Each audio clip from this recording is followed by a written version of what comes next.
നമസ്കാരം, ഹലോ ഡോക്ടറിലേക്ക് സ്വാഗതം. നമ്മളിന്ന് ചർച്ച ചെയ്യുന്നത് ആർത്രൈറ്റിസിനെ കുറിച്ചാണ്. ഈ വിഷയം ചർച്ചനായി നമ്മോടൊപ്പം ഉള്ളത് തിരുവനന്തപുരം കിംസ് ഹോസ്പിറ്റലിലെ സീനിയർ കൺസൾട്ടൻ്റായ ഡോക്ടർ ബിന്ദു വർമ്മയാണ് ഇന്ന് നമ്മോടൊപ്പം ഉള്ളത്. നമസ്കാരം ഡോക്ടർ, ഹലോ ഡോക്ടറിലേക്ക് സ്വാഗതം.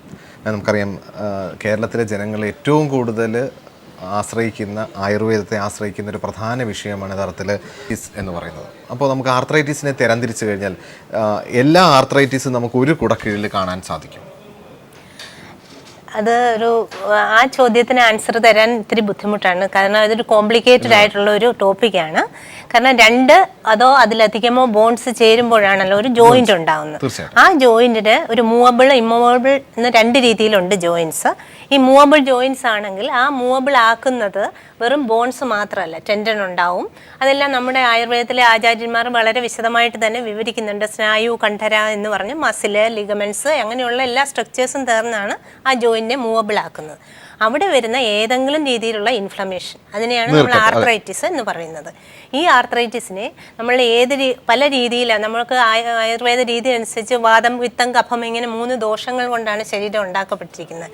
എന്നാൽ അത് സമമായി നിൽക്കുമ്പോൾ അതിനെ ആരോഗ്യമെന്നും അതിലേതെങ്കിലും ഒരു വിഷയേറ്റഡ് ആകുമ്പോൾ അതിനെ ഒരു അനാരോഗ്യ ലക്ഷണമായിട്ട് കാണാൻ പറ്റും എന്നാണ്. തീർച്ചയായിട്ടും ജനങ്ങളെ സംബന്ധിച്ചിടത്തോളം എപ്പോഴും ഈ ആർത്രൈറ്റിസ് എന്ന് പറയുന്നത് തേയ്മാനവുമായി ബന്ധപ്പെട്ട ഒരു വിഷയമായിട്ടാണ് എപ്പോഴും ജനങ്ങളുടെ മുന്നിലെത്തുന്നത്. അപ്പോൾ ഈവൻ അത് റൊമറ്റോയ്ഡ് ആർത്രൈറ്റിസ് ആയിരുന്നാലും ആമവാദമായിരുന്നു കഴിഞ്ഞാലും തേയ്മാനം മൂലം ഉണ്ടാകുന്ന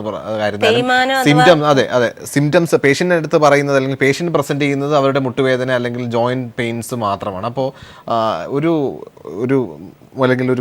ജോയിന്റ്സിൽ പെയിനുമായിട്ട് വരുന്ന ആൾക്കാരെ എങ്ങനെയാണ് ഒരു ആയുർവേദം നമുക്ക് ഇതിനെ ഒരേ ഒരു രീതിയിൽ കാണിക്കാൻ പറ്റില്ല. നമ്മൾ വാദം, പിത്തം ഞാൻ നേരത്തെ പറഞ്ഞു, അതിന്റെ ലക്ഷണങ്ങൾ നോക്കിയിട്ടാണ് നമ്മൾ ഇതിൽ ഏത് ക്ലാസിഫിക്കേഷനിൽ വരും എന്ന് പറയുന്നത്. നമ്മൾ ആദ്യം പറയുന്നുണ്ട് തോൾസഞ്ചി പോലെ അതിൽ ഞെക്കിയാൽ ഉണ്ടാവുന്ന അവസ്ഥ, അതായത് വാദപൂർണ്ണ ധൃതി സ്പർശം. അപ്പോൾ ഉണ്ടാവുന്ന ആ വേദന എപ്രകാരമാണോ അതേപോലുള്ള വേദന, നീര്, അങ്ങനെയൊക്കെ വരുന്ന മൂവ് ചെയ്യാൻ ബുദ്ധിമുട്ട്, പ്രസാരണ ആകുഞ്ചനം, അതാണ് മൂവ്മെൻറ്റ്സിൻ്റെ പേരാണ്. അത് ചെയ്യാനുള്ള ബുദ്ധിമുട്ടുണ്ടാവുന്ന ഒരു അവസ്ഥയാണ് സന്ധിഗതവാദം എന്ന് പറയുന്നത്. അപ്പോൾ അതിൽ നിന്ന് നമുക്ക് ലക്ഷണത്തിൽ നിന്ന് മനസ്സിലാക്കാം വാദമാണ് അവിടെ പ്രൊഡോമിനൻ്റ് ആയിട്ട് കോപിച്ചിരിക്കുന്നത്. അപ്പോൾ ചികിത്സയും അതിനനുസരിച്ചായിരിക്കും വരിക.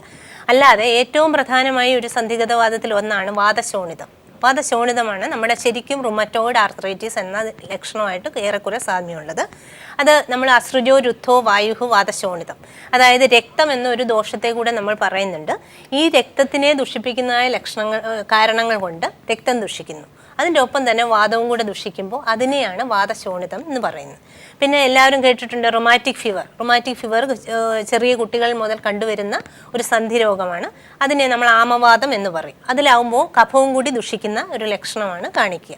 പിന്നെ അല്ലാതെ തന്നെ നമ്മൾ SLE, ഗൗട്ട്, ഇങ്ങനെ ആർത്രൈറ്റിസ് തന്നെ ചിക്കൻ ഗുനിയ അടക്കം ഒരുപാട് രോഗങ്ങളുടെ കോംപ്ലിക്കേഷൻസ് ആയിട്ടും വരുന്നുണ്ടല്ലോ. അതിനെല്ലാം നമ്മൾ ലക്ഷണം നോക്കി ചികിത്സിക്കുകയാണ് ചെയ്യുക.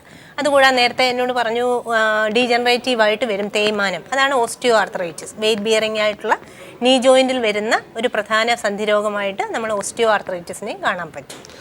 തീർച്ചയായിട്ടും മാഡം. അപ്പോൾ ഈ ആർത്രൈറ്റിസുമായി വരുന്ന ആൾക്കാരുടെ പ്രധാനമായിട്ടും നമുക്കറിയാം കേരളത്തിലിപ്പോൾ നല്ല വേനലായിരുന്നു.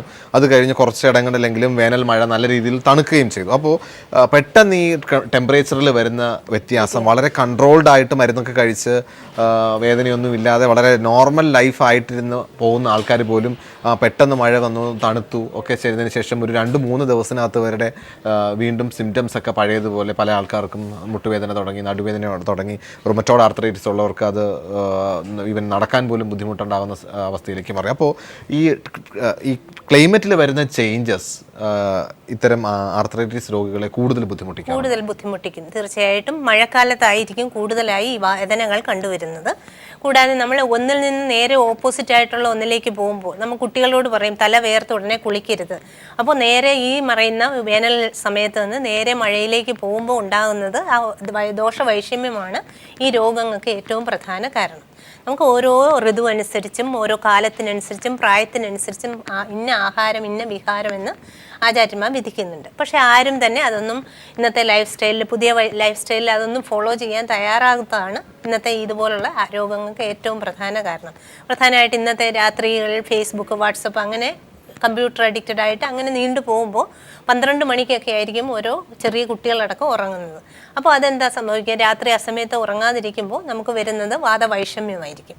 അതേസമയം പകൽ കിടന്ന് ധാരാളമായി ഉറങ്ങുക, ആഹാരം കഴിച്ച ഉടനെ ഉറങ്ങുക, അങ്ങനെയുള്ള ചര്യകൾ കൊണ്ട് കഫം വീക്ഷിക്കുന്നു. അങ്ങനെയുള്ളതാണ് നമുക്ക് ഈ പറയുന്ന രോഗങ്ങളിലേക്ക് ലീഡ് ചെയ്യുന്നത്. ഒരു ദിവസം കൊണ്ടല്ല, ക്രമാനുഗതമായി കുറേ നാൾ ഇതേപോലെ തുടർന്നു കഴിഞ്ഞാൽ അത് രോഗങ്ങളെ ഉണ്ടാക്കും. തീർച്ചയായിട്ടും ഈ ആർത്രൈറ്റിസ് ഉള്ള രോഗികൾക്ക് എക്സസൈസ് ചെയ്യാമോ എന്നുള്ളത് എപ്പോഴും രോഗികൾ ചോദിക്കാൻ. ഇപ്പോൾ എനിക്ക് മുട്ടുവേദനയുണ്ട്, അത് റൊമറ്റോയ്ഡ് ആർത്രൈറ്റിസ് ആയിക്കോട്ടെ, സാധാരണ ഓസ്റ്റിയോ ആർത്രൈറ്റിസ് ആയിക്കോട്ടെ, ഇപ്പോൾ ചിക്കൻ ഗുനിയ പോലെയുള്ള ഇൻഫെക്ഷൻ വന്നിട്ട് പോസ്റ്റ് വൈറൽ ആർത്രൾജിയ പോലെയുള്ള പ്രശ്നങ്ങളായിക്കോട്ടെ. അപ്പോൾ ഈ ആർത്രൈറ്റിസ് വരുന്ന അല്ലെങ്കിൽ ആർത്രൈറ്റിസിൻ്റെ വേദന ഉണ്ടാകുന്ന സമയത്ത് നമുക്ക് സാധാരണ നടക്കാമോ? ഒരു ആയുർവേദ വിധി പ്രകാരം അത്തരം സിറ്റുവേഷനിൽ എന്താണ് നമ്മൾ ചെയ്യുക? നമ്മൾ ഈ ജോയിൻസ് അനക്കാതിരിക്കുന്ന ഒരവസ്ഥ കൊണ്ടാണ് നമുക്ക് മോർണിംഗ് സ്റ്റിഫ്നെസ് പോലെ സ്തബ്ധത എന്ന് പറയും, ആ അവസ്ഥയിലേക്ക് ലീഡ് ചെയ്യുന്നത്. അതേസമയം നമുക്ക് നമ്മളെ കൊണ്ട് പറ്റുന്ന രീതിയിൽ മൂവ് ചെയ്യുക. ഒരേ രീതിയിൽ മൂവ് ചെയ്യാതെ ഒരേ ഇമ്മൂവബിളായിട്ട് ഇരിക്കുന്ന ജോയിൻസിന് കൂടുതൽ മസിൽ വേസ്റ്റിംഗ് ഉണ്ടാവാനും കൂടുതൽ ജോയിൻറ്റ് സ്റ്റിഫ് ആവാനും കാരണമാകും. അപ്പോൾ തീർച്ചയായും നമ്മളെ കൊണ്ട് അതേസമയം നല്ല നീരും വേദനയുമായിട്ട് സ്റ്റെപ്പ് കയറുക എന്നുള്ള എക്സസൈസ് നമ്മൾ അഡ്വൈസ് ചെയ്യാറില്ല. അവരെ കൊണ്ട് പറ്റുന്ന രീതിയിൽ, വേദനയെ അസഹ്യമാവാത്ത രീതിയിൽ നമുക്ക് എക്സസൈസ് എല്ലാം ചെയ്യണം, മൂവ്മെൻറ്റ് കൊടുക്കുക തന്നെ വേണം. തീർച്ചയായിട്ടും നമുക്കറിയാം, ഒരു ചെറിയ രീതിയിലുള്ള മുട്ടുവേദന വന്നവരിൽ തേയ്മാനത്തിൻ്റെ പ്രശ്നങ്ങളുണ്ട് എന്ന് കരുതി ആരും ഒരു ഡോക്ടറുടെ അടുത്തേക്ക് പോകാറില്ല. അവർക്ക് അവരുടെ ബുദ്ധിമുട്ട് അവർക്ക് സ്വന്തമായിട്ട് മാനേജ് ചെയ്യാനുള്ള ഒരു മാനേജ് ചെയ്യുന്നതിലേക്ക് അപ്പുറത്തേക്ക് പോകുമ്പോൾ മാത്രമാണ് പലപ്പോഴും ഒരു ഡോക്ടറുടെ സഹായം തേടി വരുന്നത്. എന്നിരുന്നാൽ തന്നെ നമുക്കറിയാം, കേരളത്തിൽ വലിയൊരു സമൂഹം സ്ത്രീകളുണ്ട്, പുരുഷന്മാരുണ്ട്. ഇപ്പോൾ ചെറിയ ചൂടൊക്കെ കൊടുത്ത് കുറച്ച് വേദന ഉണ്ടാവും, ചെറിയ മുട്ടുവേദന ഉണ്ടാവും, ചെറിയ ചൂടൊക്കെ കൊടുത്തു കഴിഞ്ഞാൽ കുറച്ച് ശമനം ഉണ്ടാവും. അപ്പോൾ സാധാരണഗതിയിൽ നമ്മുടെ വീട്ടിലുണ്ടാകുന്ന ഇത്തരം തേയ്മാനം മൂലമുണ്ടാകുന്ന ഇത്തരം ആർത്രൈറ്റിസ് പ്രശ്നങ്ങൾ, അതായത് ഡോക്ടറുടെ അടുത്തേക്ക് പോകാൻ അവർക്ക് അത്രയ്ക്കും വേദനയില്ല, അത്തരം സിറ്റുവേഷനിൽ ആയുർവേദ വിധി പ്രകാരം വീട്ടിൽ തന്നെ ചെയ്യാൻ പറ്റുന്ന ഫസ്റ്റ് എയ്ഡ് എന്തൊക്കെയായിരിക്കും? നമുക്ക് വീട്ടിൽ തന്നെ ചെയ്യാൻ പറ്റുന്ന ചില കാര്യങ്ങളുണ്ട്. പക്ഷേ നമ്മൾ ഒരിക്കലും ഒരു ഡോക്ടറുടെ നിർദ്ദേശപ്രകാരം മാത്രമാണ്, അവസ്ഥ നോക്കണം. ഒരു ഡോക്ടർക്ക് തീരുമാനിക്കാൻ പറ്റും ഈ ആർത്രൈറ്റിസിൻ്റെ ഏത് അവസ്ഥയിലാണ്, ഏതാണ് വാതമാണോ പിത്തമാണോ കഫമാണോ ദുഷിച്ചിരിക്കുന്നത്. അതിനനുസരിച്ച് നമ്മൾ അറ്റ്ലീസ്റ്റ് ലേപനം, ചികിത്സയുടെ ഒരു പ്രധാന ഇതാണ് ഇൻഫ്ലമേഷൻ കുറയാനായിട്ട് അതിന് ഉപയോഗിക്കുന്ന മരുന്ന് വരെ, വാതമാണെങ്കിൽ നാഗരാതി അല്ലെങ്കിൽ ഗൃഹധൂമാതി, പിത്തമാണെങ്കിൽ ജഡാമയാതി, അങ്ങനെ നമ്മളുടെ അവസ്ഥയ്ക്കനുസരിച്ച് മെഡിസിൻസ് മാറ്റുന്നുണ്ട്. അപ്പോൾ തന്നെ ചികിത്സിക്കുന്ന ഒരു പരിധി വരെ മാത്രമേ ഹെൽപ്ഫുൾ ആവുന്നുള്ളൂ. പക്ഷേ ഈ നമ്മൾ അതും ഈ നീരൊക്കെ ഉള്ളപ്പോൾ എണ്ണ ഉപയോഗിക്കുക, പിണ്ണതൈച്ചലുണ്ട്, കൊട്ടൻ ചുക്കാതി പിണ്ണതൈലോ അങ്ങനെ ഉപയോഗിക്കാൻ ശരിക്കും പാടില്ല. അവസ്ഥ അനുസരിച്ചാവുമ്പോൾ ഒരു ഡോക്ടറെ ഒന്ന് കണ്ട ശേഷം ആകുമ്പോൾ അതിനനുസരിച്ച് ചെയ്യാം. ആർത്രൈറ്റിസിൻ്റെ ചികിത്സയിൽ എടുത്തു കഴിഞ്ഞാൽ ആയുർവേദ വിധി പ്രകാരം എന്തൊക്കെയാണ് ചികിത്സാ മാർഗങ്ങൾ? പലപ്പോഴും നമ്മൾ രോഗികളെ ഹോസ്പിറ്റലിൽ അഡ്മിറ്റ് ചെയ്ത് ട്രീറ്റ് ചെയ്യാറും ഉണ്ട് ഇത്തരം സാഹചര്യങ്ങൾ. തീർച്ചയായിട്ടും അത് തന്നെയാണ് വേണ്ടത്. അവസ്ഥ അനുസരിച്ച് ചികിത്സയുടെ ക്രമം മാറും. നമ്മൾ ഒരു പക്ഷേ ഫീവറൊക്കെ ആയിട്ട്, റുമാറ്റിക് ഫീവർ ആണെങ്കിൽ നമ്മൾ ആദ്യം അതിൽ ലേപനം പോലും വിധിക്കുന്നില്ല. ആദ്യം ആ ജ്വരത്തിന് കാരണമാകുന്ന അഗ്നി അതായത് നമ്മുടെ ജഠരാഗ്നി എന്ന് പറയും, അതാണ് ദഹിപ്പിക്കുന്നതും അതിൽ നിന്ന് ധാതു പരിണാമം നടക്കുന്നതും. അത് ശരിയാവാതിരിക്കുമ്പോൾ അത് രാമാവസ്ഥ എന്ന് ആയുർവേദത്തെ വിശേഷിപ്പിക്കുന്ന ഒരു അവസ്ഥ ഉണ്ടാവുകയും ഇൻഡൈജഷൻ, ആ അവസ്ഥയാണെന്നാണ് നമ്മൾ ട്രീറ്റ്മെൻറ്റ് തുടങ്ങേണ്ടത്. ഏതിനായാലും നമ്മൾ അങ്ങനെ ചികിത്സിച്ച് തുടങ്ങി അതിന് നമ്മൾ ശോധനം, ശമനം എന്നിങ്ങനെ 2 രീതിയിലുണ്ട്. പ്രധാന ചികിത്സകൾക്കാണ് ഈ ശോധനം എന്ന് പറയുന്നത്. അല്ലാതെ ഉള്ളിലേക്ക് മരുന്ന് കഴിക്കുക, അമൃതോത്തരം കഷായം, ഷഡംഗപാനീയം, അതിന് നമ്മൾ കുറേ പഥ്യക്രമങ്ങൾക്ക് ഇമ്പോർട്ടൻസ് ഉണ്ട്. ഏറ്റവും പ്രാധാന്യം പഥ്യമാണ്. ഈ എണ്ണമയമുള്ളത്, ഫ്രൈഡ് ഐറ്റംസ്, കൂടുതൽ ഓയിലി ആയിട്ടുള്ള ഭക്ഷണങ്ങൾ, അതൊക്കെ ഒഴിവാക്കാൻ ആദ്യം തന്നെ നിർദ്ദേശിക്കും. വെള്ളം ധാരാളം കുടിക്കുക. അപ്പോൾ വിശപ്പില്ലെങ്കിൽ നമ്മൾ പഞ്ചകോലം ചേർത്ത് കഞ്ഞിയൊക്കെ കുടിക്കാനും ചുക്കിട്ട് വെള്ളം കുടിക്കാനും അങ്ങനെയൊക്കെ നിർദ്ദേശിക്കും. ഷഡ്ധരണം ചൂർണം, അമൃതോത്തരം കഷായം, രാസ്നേരണ്ടാതി കഷായം, അതൊക്കെ കഷായങ്ങളിൽ കുറച്ച് മാത്രമാണ്. പിന്നെ നമ്മൾ ഈ ലേപനം, ഉപനാഹം, അങ്ങനെ കുറേ ക്രിയാക്രമങ്ങൾ ചെയ്യുന്ന വഴി നീരൊക്കെ കുറയും. അതിനുശേഷം നമ്മൾ വയറിളക്കുന്നതിന് വളരെ പ്രാധാന്യമുണ്ട്. വിരേചനമാണ്. ആവണക്കണ്ണ പോലുള്ള മരുന്നുകൾ ഉപയോഗിച്ച് വയറിളക്കുക. അതിനുശേഷം നമ്മൾ സ്നേഹപാനം എന്ന് പറഞ്ഞുണ്ട്. സ്നേഹപാനം തുടങ്ങിയ ശേഷം അതും നമ്മൾ അവസ്ഥയനുസരിച്ച് മരുന്നുകൾ മാറ്റി സ്നേഹപാനം ചെയ്യും.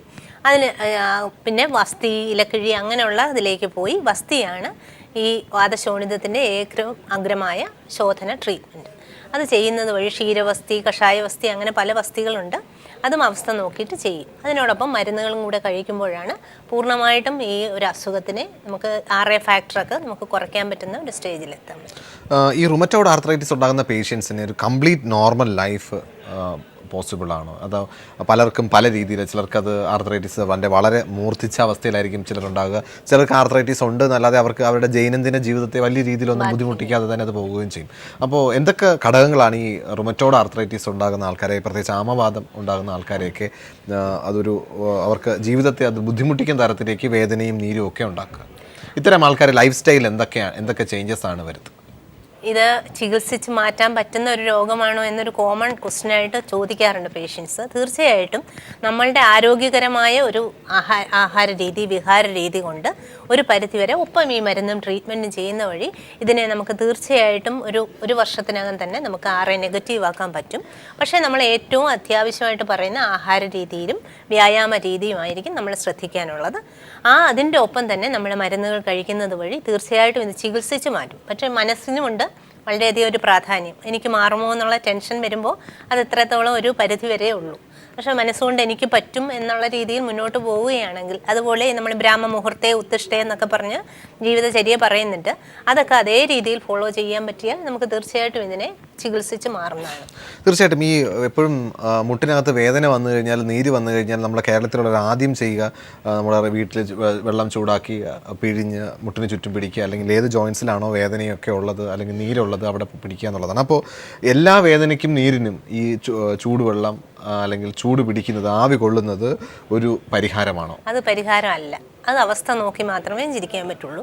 പിത്തം കൂടിയിരിക്കുന്ന, അതായത് ടെൻഡർനെസ്സും തൊട്ടാൽ റെഡ്നെസ്സും ഒക്കെ ഉള്ള ഒരവസ്ഥയിൽ നമ്മൾ കൂടുതൽ ചൂട് ചെയ്യുകയാണെങ്കിൽ ആ അവസ്ഥയെ അത് കൂട്ടുകയുള്ളൂ, ഇൻഫ്ലമേഷനെ കൂട്ടുകയാണ് ചെയ്യുക.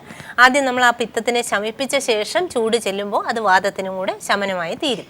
അപ്പോൾ എല്ലാ അവസ്ഥയിലും ചൂട് ചെയ്താൽ, ജോയിൻറ്റിൽ നീര് വന്നാൽ ഉടനെ ചൂട് ചെയ്യാം അല്ലെങ്കിൽ ചൂടുവെള്ളം വെച്ച് കഴുകാം എന്ന് പറയുന്നത് തൽക്കാലത്തേക്കുള്ള ഒരു റെമഡി മാത്രമേ ആവുള്ളൂ, പെർമനന്റ് സൊല്യൂഷൻ അല്ല. തീർച്ചയായിട്ടും ഈ ആർത്രൈറ്റിസുമായി ബന്ധപ്പെട്ട പ്രശ്നങ്ങൾക്ക് ഈ ബ്ലഡ് ഇൻവെസ്റ്റിഗേഷൻ എത്രത്തോളം പ്രാധാന്യം നൽകുന്നുണ്ട്? ആയുർവേദ ചര്യ അനുസരിച്ച് ലക്ഷണം കൊണ്ട് മാത്രം നമുക്ക് ചികിത്സിക്കാൻ പറ്റില്ല. അപ്പോൾ ഞങ്ങളും ഏറെക്കുറെ ഈ ലാബ് ഇൻവെസ്റ്റിഗേഷൻസ് ഇമ്പോർട്ടൻറ്റ് കൊടുക്കാറുണ്ട്. അപ്പോൾ ഏറ്റവും ആദ്യമായിട്ട് ഞങ്ങൾ ബ്ലഡ് റൂട്ടീൻ നോക്കി ESRന് ഇമ്പോർട്ടൻസ് ഉണ്ട്, ഇൻഫ്ലമേഷൻ്റെ അത് നോക്കും. പിന്നെ അതിനനുസരിച്ച് യൂറിക് ആസിഡ്, ഗൗട്ട് പോലെയുള്ള ആണെങ്കിൽ യൂറിക് ആസിഡ് നോക്കും. പിന്നെ ആൻകൈലോസിസ് സ്പോണ്ടിലൈറ്റിസ് പോലുള്ള അസുഖങ്ങളിൽ HLA-B27 എന്ന് പറഞ്ഞ് SLE, ഏറ്റവും ആർത്രൈറ്റിസിൽ നോക്കുക എന്ന് പറഞ്ഞാൽ RA ഫാക്ടറാണ്. RA ഫാക്ടർ 14 താഴെ വരുമ്പോൾ നെഗറ്റീവും, RA ഫാക്ടറും 14 മുകളിൽ പോകുമ്പോൾ അതാണ് ആർത്രൈറ്റിസ്, റുമറ്റോയ്ഡ് ആർത്രൈറ്റിസ് എന്നുള്ള കണ്ടീഷൻ പ്രൂവ് ചെയ്യുന്നത്. പക്ഷേ ചിലപ്പോൾ 0 നെഗറ്റീവായിട്ട് വേണമെങ്കിലും ആർത്രൈറ്റിസ് വരാം. അതുപോലെ ആമവാദം അല്ലെങ്കിൽ റൊമാറ്റിക് ഫീവറിൽ ASO ടൈറ്ററാണ് നോക്കുക. ASO ടൈറ്റർ നോക്കുമ്പോൾ ഒരു 200 ബിലോ ആണെങ്കിൽ അതൊരിക്കലും അത് ആമവാദമല്ല എന്ന് നമുക്കതിൽ നിന്ന് മനസ്സിലാക്കാൻ പറ്റും. പിന്നെ ഇതുപോലെ യൂറിക് ആസിഡ്, ഞാൻ പറഞ്ഞു സോഡിയം യൂറേറ്റ് ക്രിസ്റ്റൽസ് ജോയിൻസിൽ അടിഞ്ഞുകൂടി വരുന്നതാണ് ഗൗട്ട് എന്ന് പറയുന്നത്. അപ്പോൾ യൂറിക് ആസിഡ് 6 എബവ് ഒക്കെ പോവുകയാണെങ്കിൽ നമുക്ക് അതിൽ നിന്ന് നമ്മൾ പറയും വയൽച്ചുള്ളിയുടെ വെള്ളം കുടിക്കുക.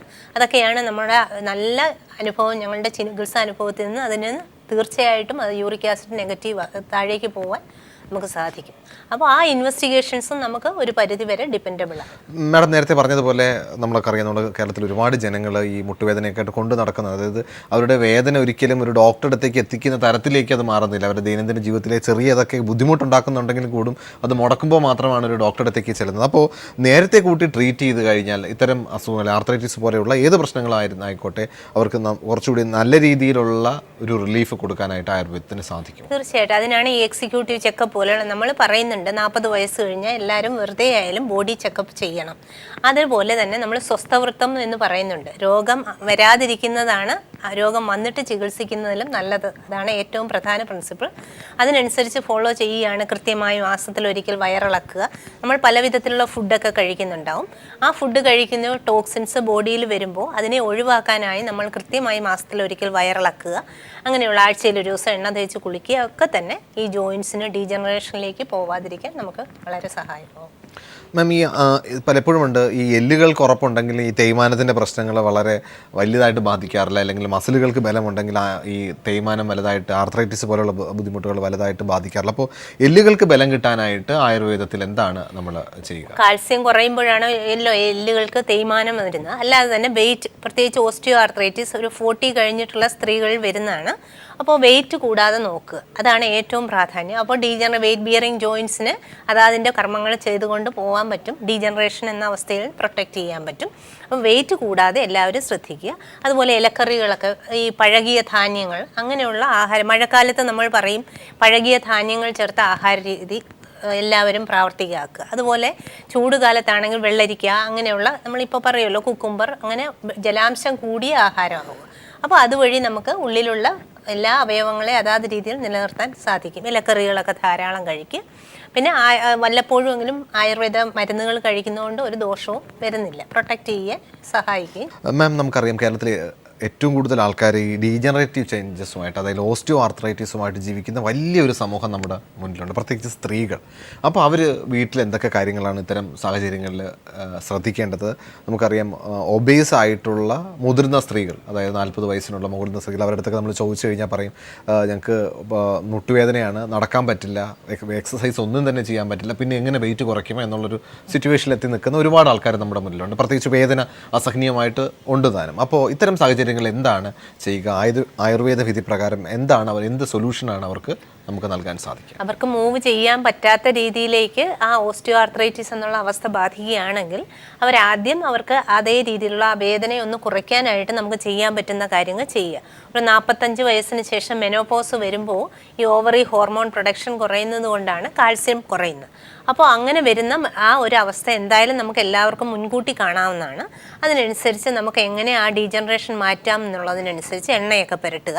പിണ്ണതൈലം, കൊട്ടൻ ചുക്കാതി, അങ്ങനെയുള്ള നമുക്ക് മുറിവെണ്ണ പോലുള്ള എണ്ണയൊക്കെ സുഘോഷ്ണമായി, അതായത് ചെറിയ ചൂടോടെ കെട്ടിവെക്കുന്നത്, ഒരുപാട് വളരെ രാത്രി തോറും കെട്ടിവെക്കുക. അപ്പോൾ രാത്രിയിൽ ആ മൂവ്മെൻറ്റ് ഇല്ലാതിരിക്കുമ്പോൾ രാവിലെ എഴുന്നേറ്റ് അത് ഊരി മാറ്റാൻ പറ്റും. അങ്ങനെയൊക്കെ ചെയ്യുന്ന വഴി കുറച്ച് അതിനാവശ്യമുള്ള സപ്പോർട്ട് കിട്ടുകയും കൂടുതൽ ബലം കിട്ടുകയും ചെയ്യും. അതിനനുസരിച്ച് അതുപോലെ വേദന കുറയുമ്പോൾ അവരവരെ കൊണ്ട് പറ്റുന്ന രീതിയിൽ നടക്കുക. സ്റ്റെപ്പ് കയറാൻ ഒരിക്കലും അഡ്വൈസ് ചെയ്യാറില്ല. സ്റ്റെപ്പ് കയറേണ്ടി വന്നാൽ തന്നെ കൈവരിയിൽ പിടിച്ച് കയറുക. നമ്മളൊരു രോഗിയാണെന്ന് മറ്റുള്ളവരെ കൊണ്ട് തോന്നിക്കാമെന്ന് വരുന്ന ഈ കോംപ്ലക്സ് തോന്നാതെ നമ്മൾ പിടിച്ച് തന്നെ കയറുക. അപ്പോൾ നമ്മുടെ കയ്യിലേക്കായിരിക്കും നമ്മൾ കൂടുതൽ ബലം കൊടുക്കുക, മുട്ട് ഫ്രീ ആക്കാൻ പറ്റും. അങ്ങനെ നമ്മൾ കുറച്ച് ചെയ്യുന്നത് വഴി ഒരുപാട് സപ്പോർട്ട് ചെയ്യും. നമ്മളൊരു ഭാരമുള്ള ഒരു സാധനം എടുക്കുമ്പോൾ എന്തുകൊണ്ട് നമ്മൾ വിരലുകൾ കൊണ്ട് മാത്രം എടുക്കുന്നു? കൈപ്പത്തി കൂടെ ഉപയോഗിക്കാവുന്നതാണ്. അപ്പോൾ അങ്ങനെ നമ്മൾ നമ്മുടെ ദൈനംദിന കാര്യങ്ങൾ തന്നെ കുറച്ചുകൂടി ശ്രദ്ധിച്ചാൽ ജോയിൻസിന് കൂടുതൽ ഭാരം ഒഴിവായി കിട്ടും. തീർച്ചയായിട്ടും. അപ്പോൾ നമ്മൾ ഇത്തരം സാഹചര്യങ്ങളിൽ, അതായത് സ്ത്രീകളടക്കമുള്ള ഇത്തരം സാഹചര്യങ്ങളിൽ ആയുർവേദത്തിന് എത്രത്തോളം അവർക്ക് റിലീഫ്, അതായത് ഒരു ആയുർവേദ ഡോക്ടറെ കണ്ടു കഴിഞ്ഞാൽ അവർക്ക് എത്രത്തോളം റിലീഫ്, ഉള്ളിൽ മരുന്ന് കഴിക്കുന്നത് വഴി എത്രത്തോളം റിലീഫ് അവർക്ക് പ്രതീക്ഷിക്കാം? ഈ പറയുന്ന രാസ്നേരണ്ടാതി കഷായം അല്ലെങ്കിൽ ഗുൾഗുലുതിക്തഘൃതം അങ്ങനെയുള്ള മരുന്നുകൾ കഴിക്കുന്നതുകൊണ്ട് തീർച്ചയായിട്ടും 1 മാസം കൊണ്ട് തന്നെ അവരുടെ വേദന നമുക്ക് കുറയ്ക്കാൻ പറ്റും. അതൊപ്പം നമ്മൾ പുറമേ പുരട്ടേണ്ട കാര്യങ്ങളും ചെയ്യേണ്ട മരുന്നുകൾ, വയറിളക്കുക, അങ്ങനെയുള്ള ചികിത്സാക്രമങ്ങളും കൂടെ അനുവർത്തിക്കുകയാണെങ്കിൽ തീർച്ചയായിട്ടും 1 മാസം കൊണ്ട് തന്നെ ഇവർക്ക് എക്സസൈസ് ചെയ്യാൻ പറ്റുന്ന ഒരവസ്ഥയിലേക്ക് എത്തും. അതിനുശേഷം അവർ എക്സസൈസ് ചെയ്യുകയാണെങ്കിൽ കൂടുതൽ മസിൽ സ്റ്റിഫ്നെസ് അല്ലെങ്കിൽ ജോയിൻറ്റ് സ്റ്റിഫ്നെസ് എന്നുള്ള അവസ്ഥ ഒഴിവാക്കാൻ തീർച്ചയായിട്ടും സാധിക്കും. അതുപോലെ നമ്മൾ ഗുളൂജിയാണ് ഈ വാതാശ്ര രോഗത്തിൽ ഏറ്റവും പ്രഥമ ഔഷധമായി പറയുന്നത്, അതായത് ചിറ്റമൃത്. അതിൻ്റെയൊക്കെ പല രീതിയിലുള്ള ഉപയോഗം, അല്ലെങ്കിൽ പാൽ കഷായം വെച്ച് കഴിക്കുക, അല്ലെങ്കിൽ പുറമേ ലേപനം ചെയ്യുക, അതൊക്കെ തീർച്ചയായിട്ടും. മാഡത്തിൻ്റെ തിരക്കേറിയ സമയം പീപ്പിൾ ടിവിയോട് സഹകരിക്കുക നമ്മുടെ പ്രേക്ഷകർക്ക് വേണ്ടി ആർത്രൈറ്റിസ് എന്ന വിഷയത്തെക്കുറിച്ച് വളരെ ലളിതമായി തന്നെ പറഞ്ഞു തന്നതിൽ ഇനിയൊരു അവസരത്തിൽ തീർച്ചയായിട്ടും വീണ്ടും കാണാം. ഇനി നിങ്ങളുടെ അഭിപ്രായങ്ങളും നിർദ്ദേശവും ഞങ്ങൾ എഴുതി അറിയിക്കുക. അറിയിക്കേണ്ട വിലാസം: hello doctor, people, Malayalam communications limited, Kaili towers, Palayam, Thiruvananthapuram 34. നിങ്ങൾക്ക് ഇമെയിൽ ചെയ്യാം hello.doctor@peopletv.in എന്ന വിലാസത്തിലും. പുതിയൊരു വിഷയവുമായി വീണ്ടും കാണാം. നന്ദി, നമസ്കാരം.